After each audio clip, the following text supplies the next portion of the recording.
don't want to call myself vegan because I know it's... Issue is not getting enough protein. The issue is getting... And I was also really scared for like negative comment. And I was like, who's that? Because I was like, he's cute. I think I logged like 800 hours or something crazy on that game. And I'm really, really hard on myself as well.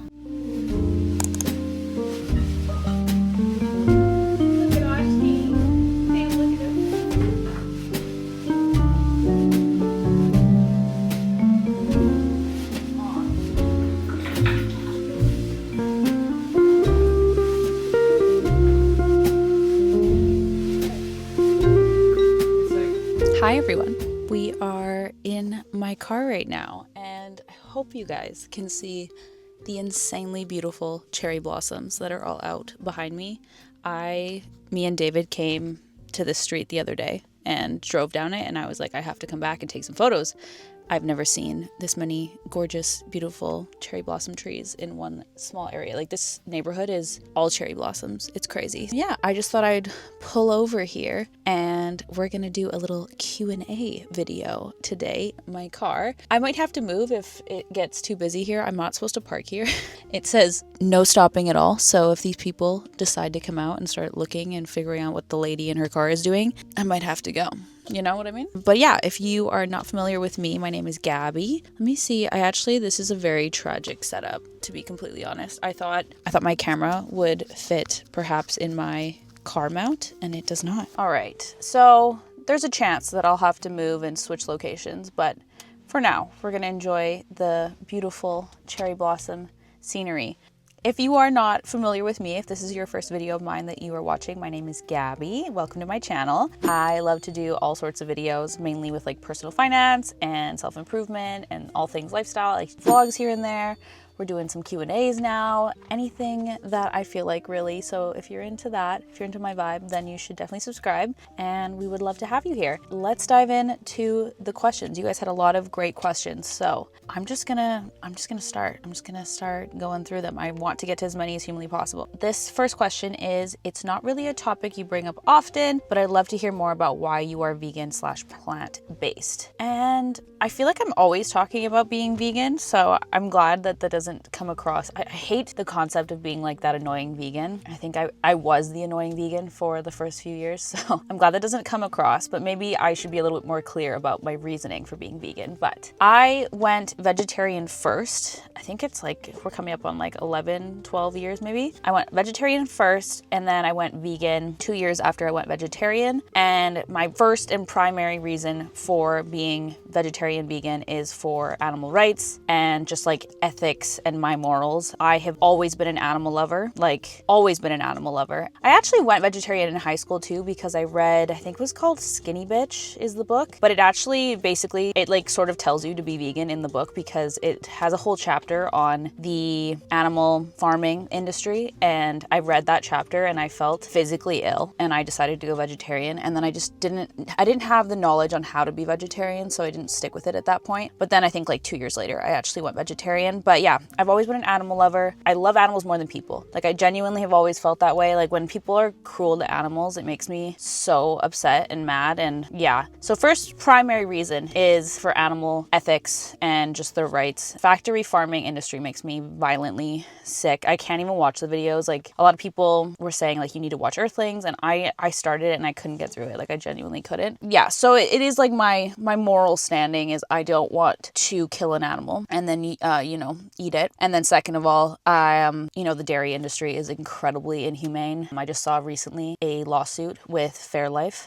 and they're not giving a fair life, I'll say that much. And then my second primary reason is for the environment. So that's also a huge part of it. I am very passionate about the environment and trying to limit the amount of climate impact that I cause. And I don't judge anyone at all for choosing to eat animals or anything like that. Like I've never really been that person. Like I just know it is not within myself to want to harm animals. Like I've always had this like perspective of if you put a chicken in front of me and you gave me a gun, and if I can't pull the trigger, if I say I can't kill that animal, then I probably shouldn't be eating it, is my perspective on it. And I know that like there's no circumstance where I would want to shoot an animal, any animal at all. So that's just like why I am. But I have in recent years been less vegan, less intense about being vegan. And I know that that's like difficult for people when they find out that my primary reason for being vegan is for ethical reasons. And then when I kind of take a step back from it, people are like, that doesn't really align. And I understand. I think I was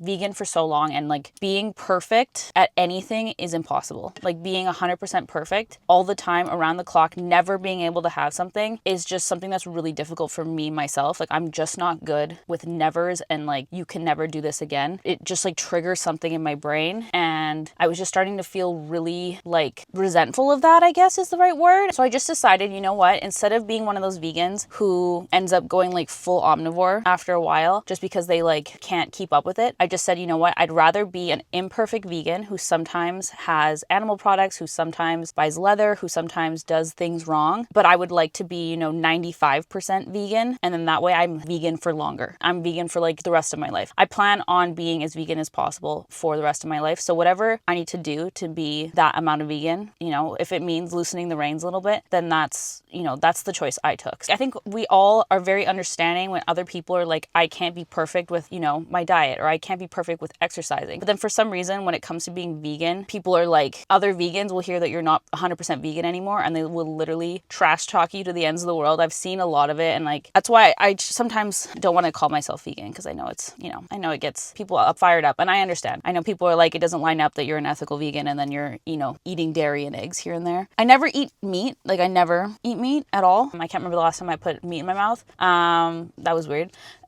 But I do have dairy and eggs. Like for example, today David got me a croissant from a bakery, and it's not a vegan croissant. It has regular butter in it. That's just kind of the stance I am right now. Holy shit, it is hot in here. It's like 20 degrees today. Wow, 7 minutes on my first question. This is going to be a long video. Okay. Hi, Gabby. Where do you see yourself 10 years from now? That's a great question. So 10 years from now, I will be 40. Wow. Whoa. That's crazy. I would imagine, hopefully, I have kids. Hopefully, I'm married. I would like to be living in Vancouver, ideally. I would like to have a detached house that isn't an apartment. That would be amazing. I would like to have a completely new career. I would like to just do something completely different from engineering. I love engineering. I'm good at it. I have like the analytical brain. I'm good with numbers, but it's not like a passion of mine. It's not like a deep passion. And I think I always knew that it was like a safe backup plan, and like I would always have a good job to fall back on. But I think I always knew that I wanted to do something else, and I just didn't know what that was until I started YouTube and this whole thing. So I think I would like to, in 10 years, maybe have a couple businesses that I owned. I have no idea what that could be. That could be something like, selling products. That could be just furthering this social media career. That could be like opening up a cafe. I have no idea, but I don't want to be one of those people who just picks a career and then sticks with it until I retire. I really want to just like pivot a million times and just live my life to the fullest and do a bunch of different things. What else would I like to see in my future? I hope that I am happy. I hope that I am fulfilled at that point. And yeah, that's what I would like 10 years from now. So that's my answer. Have you ever thought about cutting your hair to a shorter style to reduce the emotional toll of hair loss? Yes. And actually, I will insert some photos here. I did cut my hair. I think it was like 8 months into me feeling like I was losing my hair. I decided to chop my hair because at that time I had been growing my hair out, and I felt like I had, oh my God, there's people like taking photos here. This is so awkward. Oh my God. Please do not look in this car. What was I saying?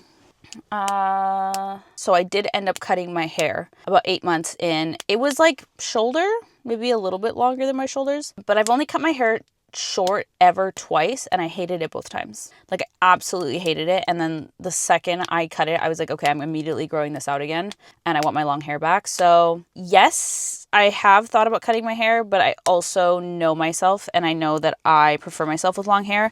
And I also have the perspective right now of like, if my hair loss gets worse, and also as like I approach motherhood and things like that, I imagine I'm going to have short hair for a very long period of like, my late 30s, 40s, that I'm kind of just enjoying my long hair season right now while I can have it and while it still looks pretty good. So that's how I'm feeling on that.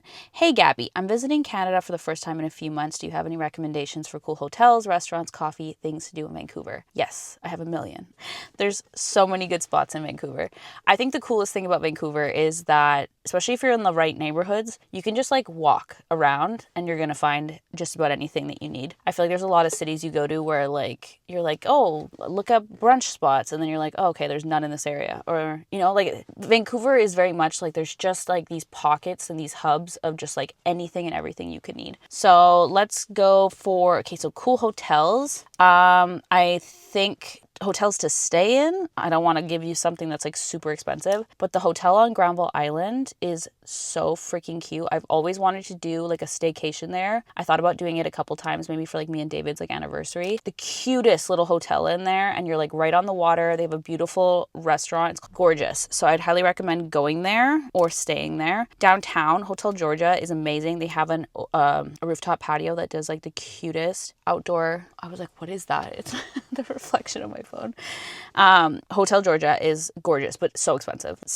I'm trying to think of like a cheaper, more affordable hotel. There are some downtown for sure. I would honestly say like most of the ones downtown you can't go wrong with because you're just near so much. But I would definitely check out the one on Granville Island. I think it's the cutest little hotel ever. And then what was the next portion? Restaurants. Okay, so many restaurants. Elio Volpe is one that I went to recently that's incredible. Ask for Luigi is Italian food, also incredible. Peppino's is one of my favorite Italian places as well. And Latana is like the wine bar next door. Where did I go recently? That was so good. Nona's is also really good Italian food. I don't know why I'm on Italian food right now.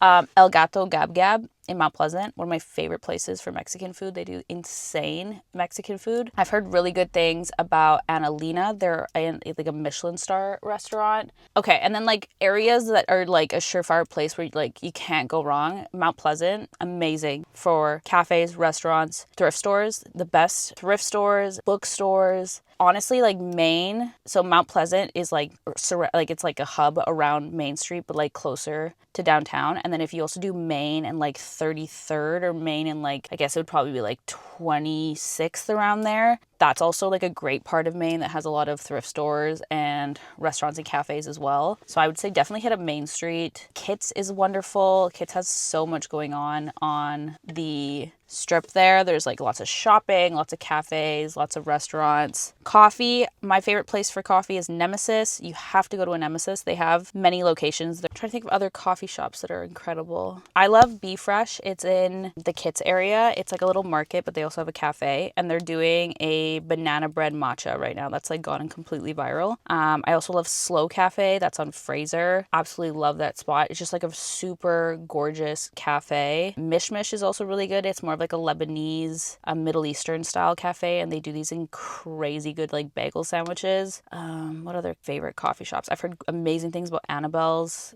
Super cute and aesthetic. What is it called? Gus? Something about Gus. I'll put up the name on the screen right now. There's like a place that's like all blue, and it's like a wine bar. It's like a smaller spot, but it's super cute. Honestly, you can't go wrong in the Mount Pleasant area. This was a very long answer. This next question is juicy. How do you feel about your body image and your relationship with this? So this is a complex question and a complex answer. And I have had quite the journey with my body image, to be completely honest. I went from hating my body to changing it drastically, and then feeling a lot more comfortable in it, and then still hating it. And it is really true, like, just because you change your body does not mean you're going to feel differently about it. And I do think I have like a very minor case of body dysmorphia where I have this all the time. I will like hate a photo of me and hate the way my body looks in a photo, and then I'll see that photo like 6 months later and be like, what was I thinking? I look so good. And it's just like, it's like in the moment I can't be subjective or objective. I always get those two confused, whichever is the right word.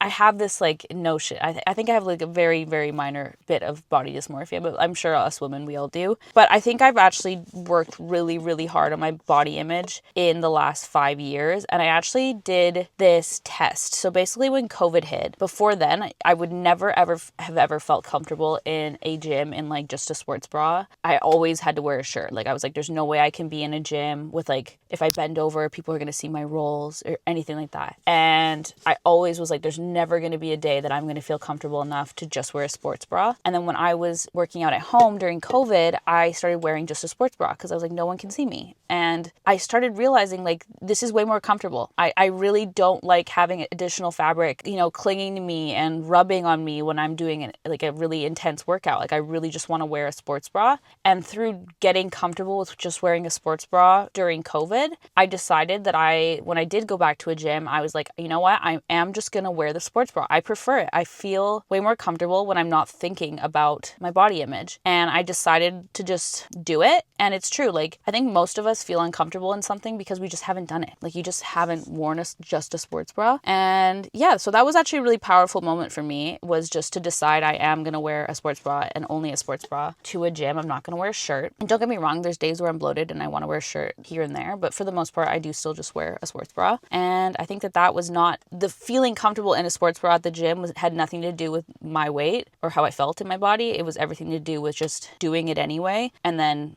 through doing it and repeating that, getting more comfortable with it. So I've gone through quite a journey. I will say though, that these last like 2 to 3 months have been really bad for my body image. And I think it's the hormonal changes with getting off of birth control, whether that's, I think I'm physically just a lot more inflamed. I've noticed I'm very, very bloated all of the time. I feel like I'm really puffy all the time. If I eat anything like salty or if I just overeat a little bit, I will gain so much water weight. Like I think the other day I stepped on the scale and I gained like 8 pounds overnight. Obviously water weight, but like 8 pounds of water weight, like that's crazy. So I feel like I have just been a lot more inflamed. And then on top of that, I think hormonally, I'm also just feeling like insecure. And I think there's like a double whammy going on there. So I will say my body image isn't the best right now, but I do still try to practice a lot of self-love and respect for my body. I'm not the type to like trash my body or speak poorly to myself. I really have gotten over that whole thing. But yeah, this last couple of months, I've just been feeling a little uncomfortable in my skin. So yeah, that's sort of my journey with body image. I would love to talk about this more. There's so much history there.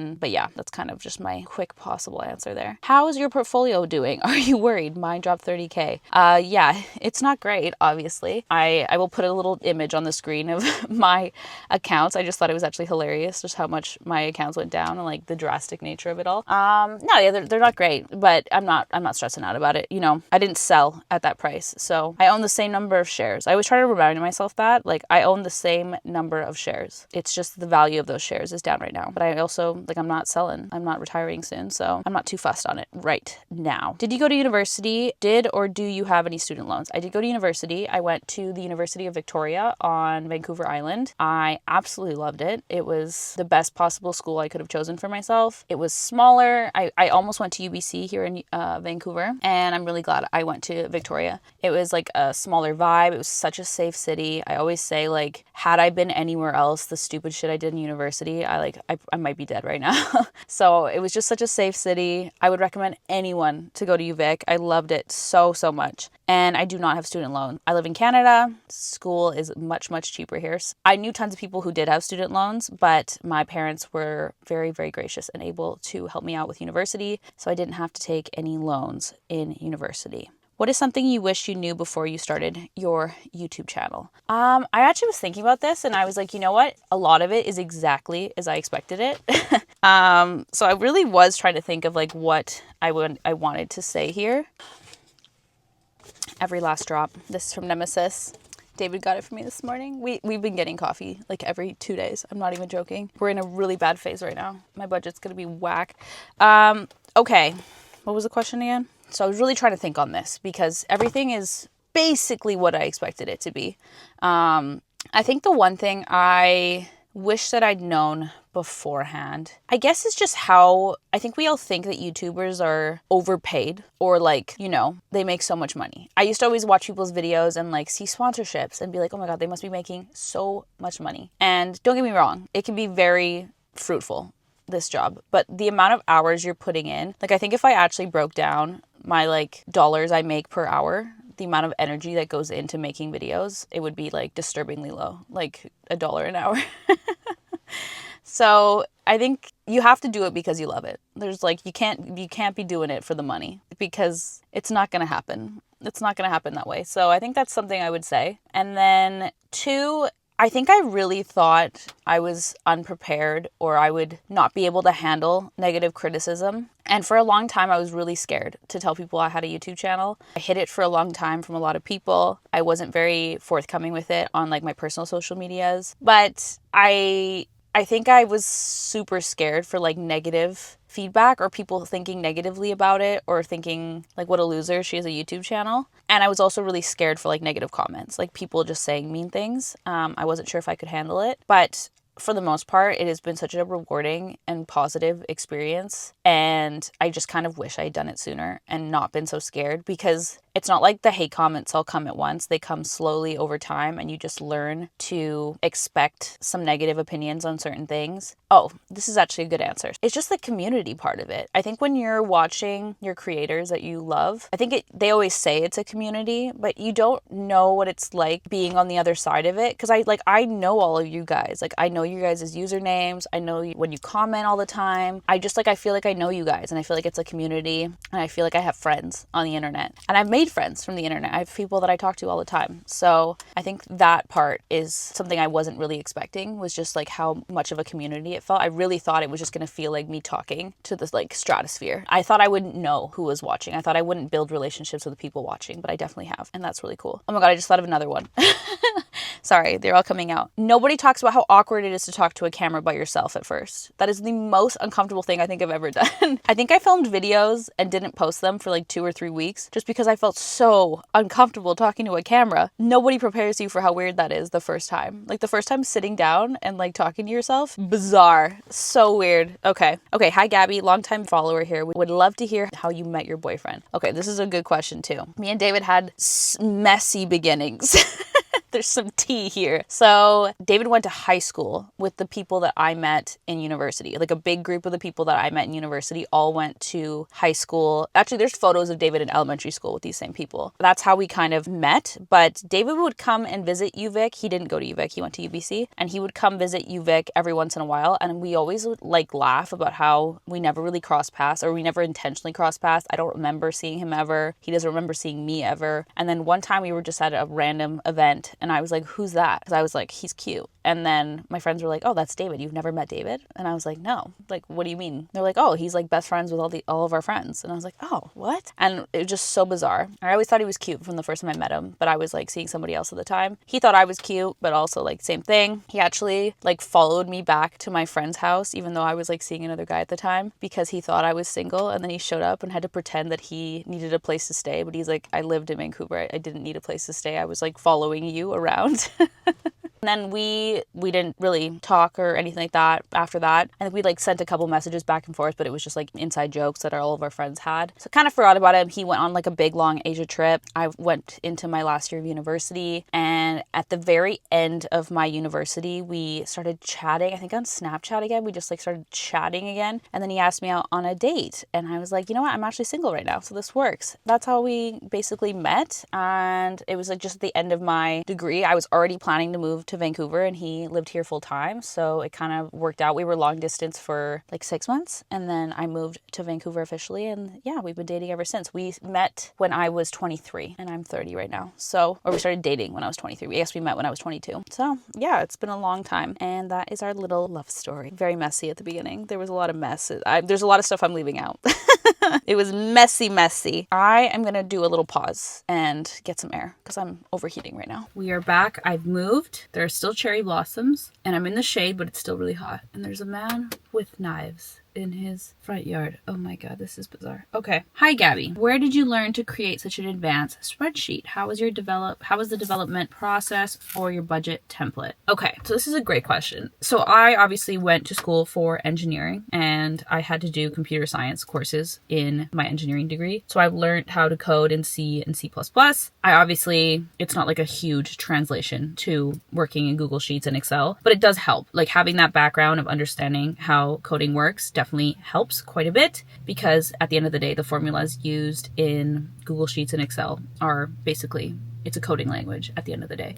So you do have to understand like if and and statements and things like that. That's sort of like the background of how I was able to like translate easily into that space. But second of all, it was just Googling. Honestly, like ChatGPT was not a thing when, I guess it wasn't really a thing when I first made my first budget tracker. So I really was just Googling and figuring it out. I also had owned budget trackers at that point. I owned a couple of budget trackers. So a lot of the times I would just kind of try to figure out how they did it, like sort of reverse engineering. I think that's something that's really helpful, honestly, even in engineering as a whole. If you're able to see the answer to something and then reverse how you got there, that actually is a great way of like problem solving. So that's actually something I would recommend, is maybe buy a couple different budget trackers, and if you like something about one of them, try to figure out how they did it or like what the logic was. But a lot of it was piecing it together myself and just Googling and figuring things out along the way. Yeah, I didn't do a course or anything like that. I didn't really have a big background in Excel or Google Sheets. I had a really limited knowledge of using those specific ones. So it was a lot of Googling and piecing things together. And then the underlying logic, obviously engineering. So a lot of math and skills come from that. So yeah, that's kind of how I did that. Rundown of any performance supplements you take, creatine, etc., as well as update of your recommendations of protein. Okay, so that's a great question. So basically right now all I am taking is creatine and then protein powder. No other like workout related supplements, like no BCAAs, nothing like that. Supplement wise, I only take what I have been recommended by my naturopath. I've done tons of blood work and we do a very targeted approach, and we usually are only on supplements for a short period of time because my naturopath does not want me to rely on supplements, except for the ones that I just genuinely need because I'm on a vegan diet. So things like omega-3s, vitamin D. I always take maca based off of my naturopath, but the only really performance ones I take are creatine and protein powder, of course. And then recommendations for protein. So recently I have been really into TVP, textured vegetable protein. It has a lot of protein, and so this is the thing with being vegan, and I'm going to talk a little bit about calories. So if that sort of stresses you out or isn't for you, I will put a little timestamp on the screen. Basically with being vegan, the issue is not getting enough protein. The issue is getting enough protein in without overdoing your calories. Because for example, like if you just eat only beans for your protein source, you're going to be eating like 3,000 calories a day just to get enough protein. If like I'm trying to hit like 120, 130 grams of protein a day, there's no way to do that without overdoing your calories. So you have to be very conscious of your protein sources. Like if you're an omnivore and you're able just to eat egg whites and chicken that are 100% protein, then you don't have to worry about it as much. There's no such thing as like 100% proteins in vegan food, except for flava bean tofu is the only one I've ever seen that's 100% protein, but that's like a new product. So that's like something I've been adding only recently. But for the most part, like tofu has a ton of fat, it has carbs, same with edamame, same with like, textured vegetable protein. Like these all things that come with fats and proteins. So you just have to be very conscious of that sort of thing. And then once you sort of figure out the lean protein sources that don't have a ton of fats and carbs, it's a lot easier. So I really have a ton of tofu. I use soy milk across the board because soy milk has the most protein of all of the plant milks. I've been making soy yogurt recently instead of using like coconut yogurt and things like that, because that is usually just like only fats. What else? I love edamame. I feel like edamame is a great... Honestly, vegetables are underrated for getting your protein in. Like if you add peas and edamame and just like a bunch of veggies to a dish, like mushrooms have a ton of protein as well. Oh my God. Also, nutritional yeast is underrated as well. Like if you put 2 tablespoons of nutritional yeast, I think that's like 6 grams of protein just right there. And that's like mainly protein. I've also been loving making my own seitan and also using vital wheat gluten and things. I've been making vital wheat gluten and tofu bagels recently, and each bagel has 26 grams of protein. Do they kind of taste like vital wheat gluten? Yeah, I'm not gonna lie to you. It's not the most delectable, just like flour only bagel in the world. But at the end of the day, it's still a bagel and it still feels like a treat to me. And hitting 26 grams of protein, I think it's like each of them have like 200 and something calories, and 26 grams of protein, like that's unheard of for vegan food. So yeah, those are all of my recommendations. And it is really, you just have to think about it a lot more when you're vegan. You can't just like fly by the seat of your pants, you gotta sit down and figure out how much protein is in everything. Someone said, "Hi love, looking forward to the Q&A vid. What do you do to stay consistent/efficient? I feel like I miss out on so much potential because I'm not efficient enough." I'm gonna be so honest with you guys. I'm not the most efficient person. I struggle a lot with distractions. I'm like a very easily distracted person. Like my brain, David always complains like when I'm listening to him, if anything happens, like a bird could fly by, I'd be like, oh, bird. Like I'm very easily distracted, and it is something I regularly struggle with, to be completely honest. But I will say that time blocking and having routines helps me a ton. That's what works really well for me. So like, for example, I kind of know around when I have time for things like editing videos. I know when I film my videos. I have routines around that. So I usually film my videos on Mondays and Fridays on my lunch break when I work from home. That's usually when I film, just because I usually have to have like, good daylight for filming. I usually have to have, around like 30 minutes to an hour to film. So that just like sort of time slots in there. But just having routines around things really, really helps me. Like my morning routine, for example, staying consistent with that is so easy, because it's, oh my God. Please tell me you saw that. Hi, lady. So yeah, so for staying consistent and efficient, once I have routines built, I can stick to them like nobody's business. Like I can't tell you the last time I skipped a gym session. It's probably been months. Oh, you know what? I slept in the other day and I skipped it.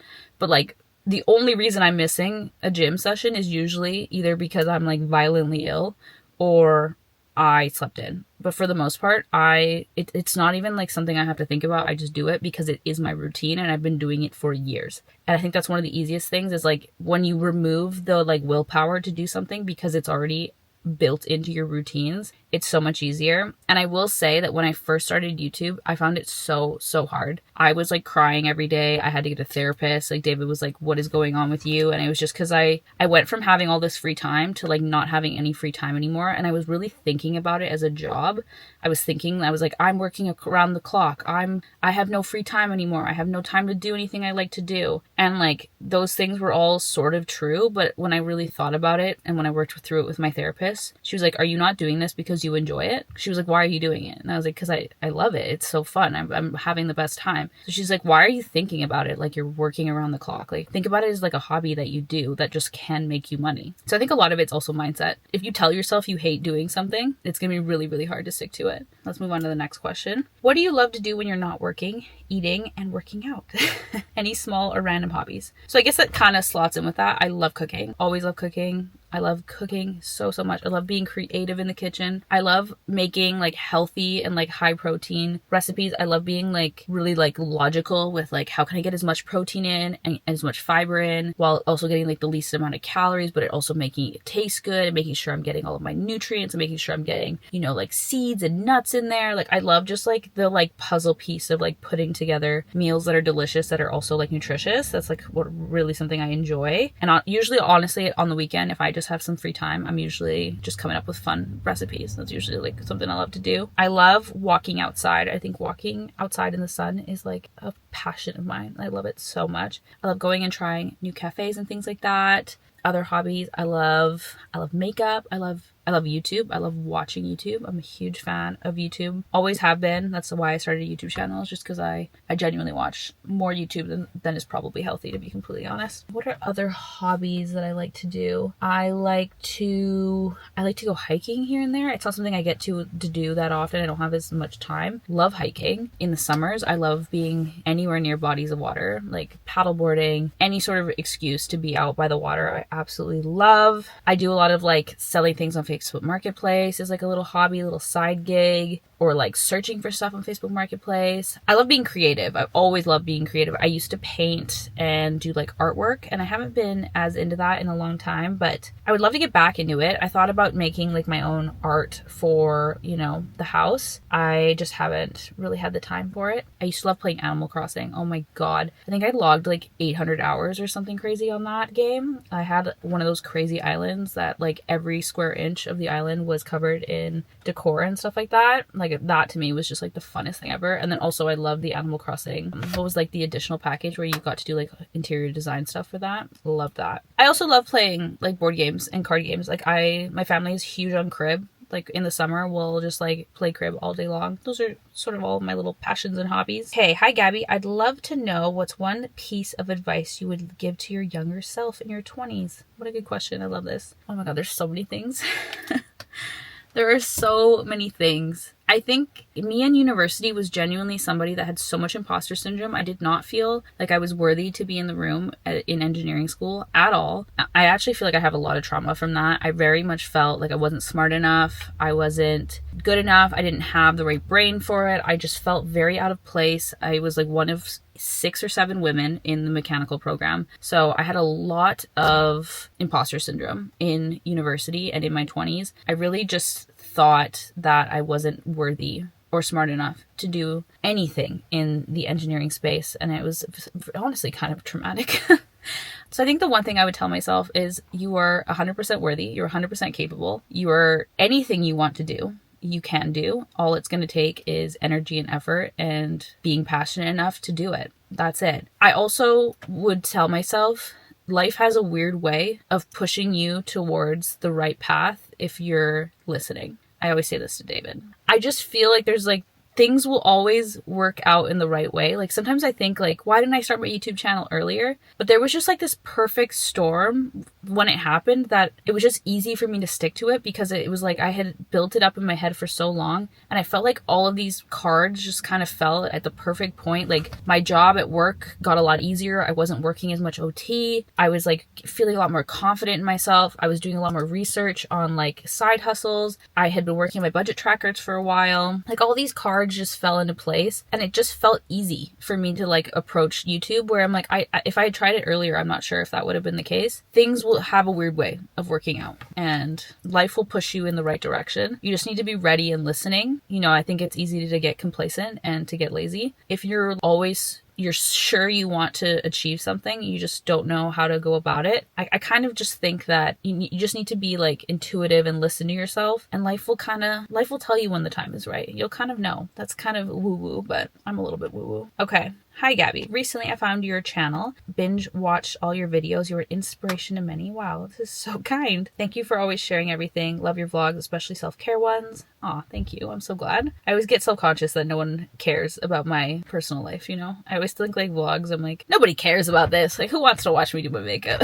So it's always nice when I hear you guys enjoy it. Do you have any financial goals that you are working for with investing? Any tips? Yeah. Okay, so let's do that question first. My major one, of course, is retirement. I obviously want to be able to retire early, hopefully. I also want to be able to have the freedom to choose any job. I actually found out the other day that this is called barista fire. There's like a name for it. It's basically where you basically can just become a barista, but you have enough money from your investments that like you can make like a minimum wage job. So I love the barista fire. I think that's my goal. I don't necessarily want to just like retire and have no job in my 40s. I just want to do whatever I want to do. Like if I want to just only do YouTube, then only do YouTube. You know, I don't want to have like 3 jobs going at the same time just to have enough money, you know? So that's my main goal. And then I would love to own a detached house one day. I know that might sound so like normal for some places, but here in Vancouver, it's like completely out of people's reach to have a detached home. Like to have a yard and a garden is something you're never going to have in the city for a lot of people. And people have to just accept that because it's so insanely expensive. It's like you're looking at like $2 million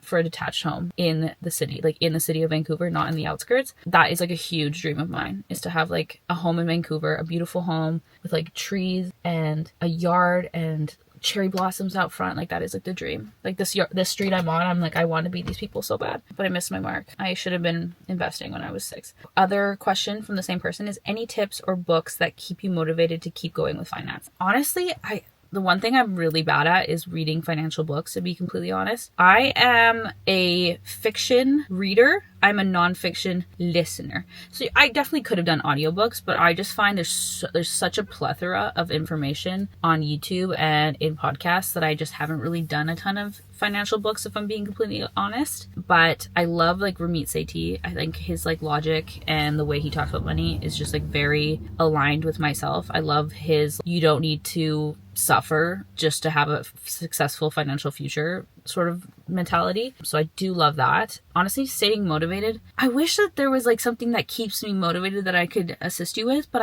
I have this like innate motivation. Like I just feel so motivated when it comes to money. It's one of those things that I don't have to work that hard to motivate myself for.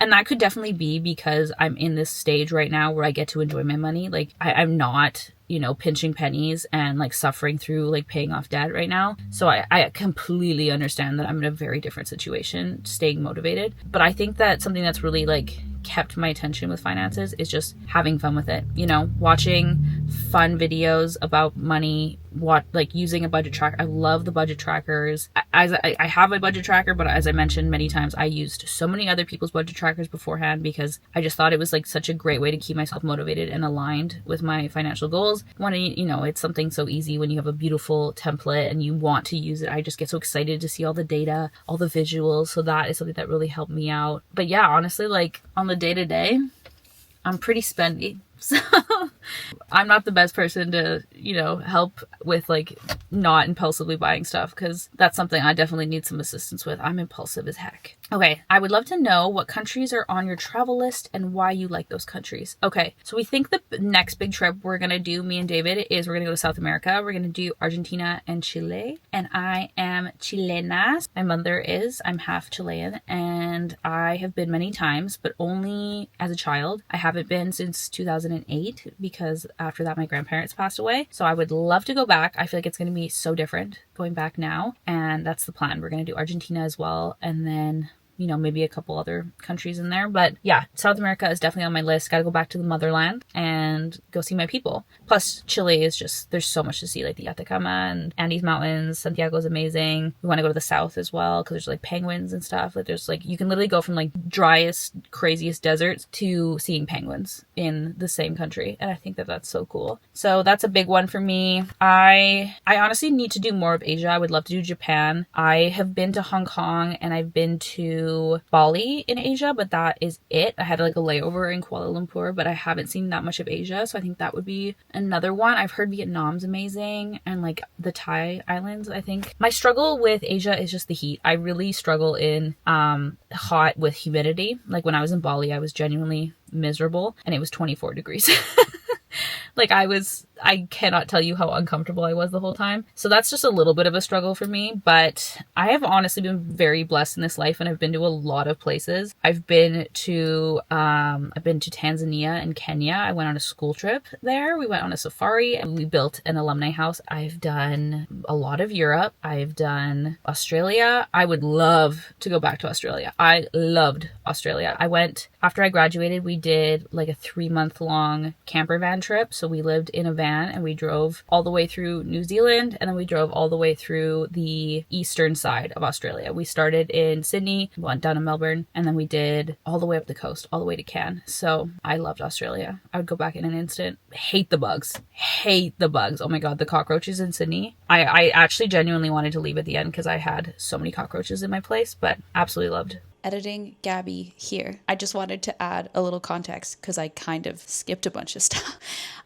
So I actually did that Australia trip, but I also lived in Australia for 3.5 months in 2019. And this was because my work had a very close relationship with a company in Australia, and they sent some of their workers to Canada to work with us. And then I was sent over to Australia to work with them. So I actually lived in downtown Sydney. I worked in Barangaroo in one of the like main towers. It was like the CBD, like the main business district. And it was actually so cool. I was working with like some of the top people at some of the biggest companies, and it was actually so fun. I didn't really explore that much when I went on that trip just because I had like a full-time job and I had no vacation pay or anything like that. So I think there was one long weekend the whole time I was there, so there wasn't that much time for me to travel. But yeah, that was actually such a cool experience. I think someone actually asked me to talk about my experience living in Australia. I absolutely loved it. I think that Sydney is one of the coolest cities ever. It's like very Vancouver-esque, and then you have a 20-minute bus ride and then you're basically in Hawaii. Like Bondi is like a 20-minute bus ride away from where I was living, and it's one of the most beautiful beaches I've ever been to in my life. Every weekend I would just go and walk on the like beach coastal walks. There's just like these coastal paths you can go for hours and hours and hours, and that's what I would do every weekend because I just couldn't believe the beauty. It was stunning. And there's also like ferries you can take to like close beaches and things like that. So yeah, I absolutely loved it. Sydney is one of the coolest cities. My only gripe gripe was the bugs, as I mentioned. So that's that little bit of context there. Okay, bye. Australia. I would love to go back to Australia.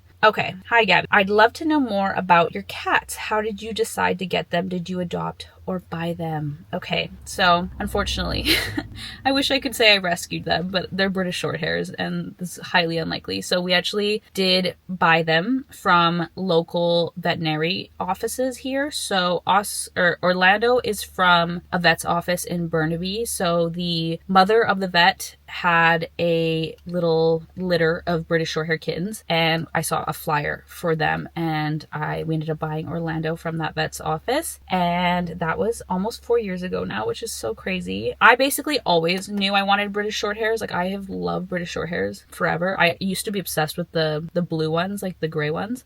Oh my god, there's professional photographers now. And then with Oscar, he was very much the same situation. So we found a vet's office, actually like really close to our house, that had a litter of British Shorthair kittens, like a little image of them posted up. So we ended up buying Oscar from a vet's office as well. So that's how we bought my little boys. I've rescued every other animal, and I struggled with the adopt don't shop thing. I'm not gonna lie. I went back and forth for a really, really long time, and I was like, I should just rescue an animal. And I really wanted a British Shorthair.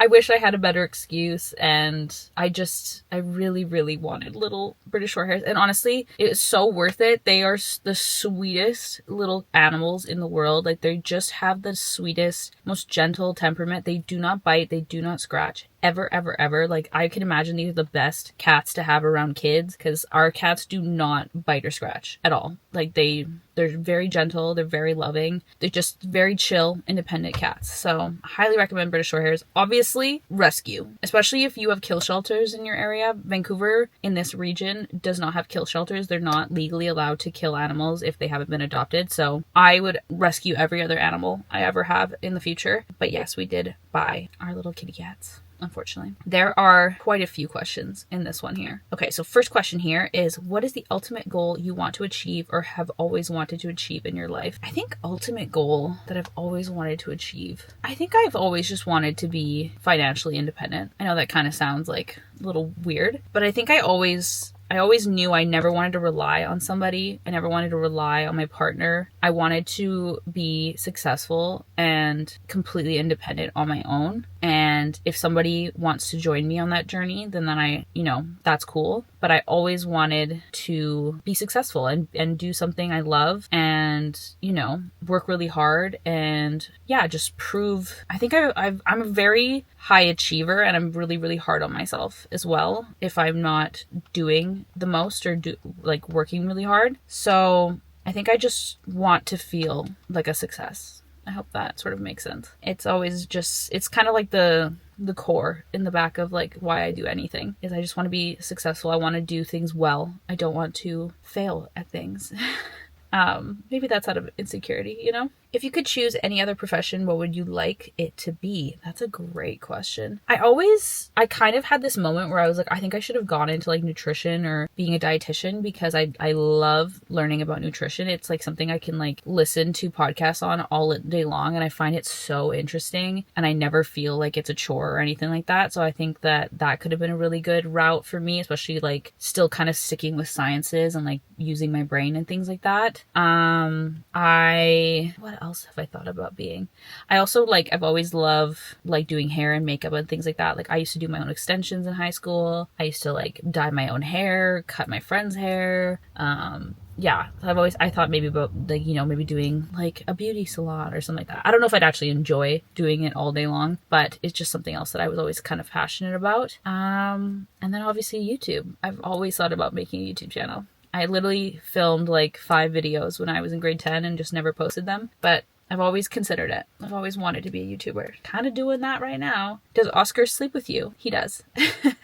Oscar it's actually really funny, because I thought that he was just obsessed with David, because he sleeps every night on David, but we realize it's just that side of the bed. So me and David will actually swap, so that one of us will sleep with him every once in a while. So like the other night I slept with Oscar, and he's so affectionate all night. He's a kneader, so he just kneads the whole night, and his nails get really sharp, so we actually have to keep his nails trimmed all the time, because they they will keep us up all night. He also loves to sleep like right here, like on your face. Like he'll put his little cheek against your face. I'll put a photo of David and Oscar together in in their little snuggle position up on the screen if David allows me. But yes, Oscar's a big snuggler, big sleeper.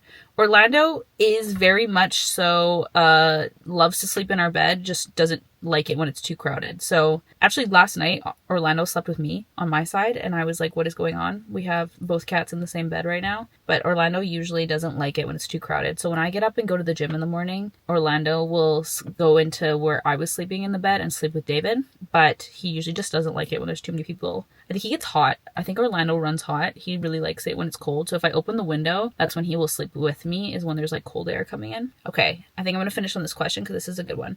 If you could if you could go back in time and live in another era, what era would that be and why?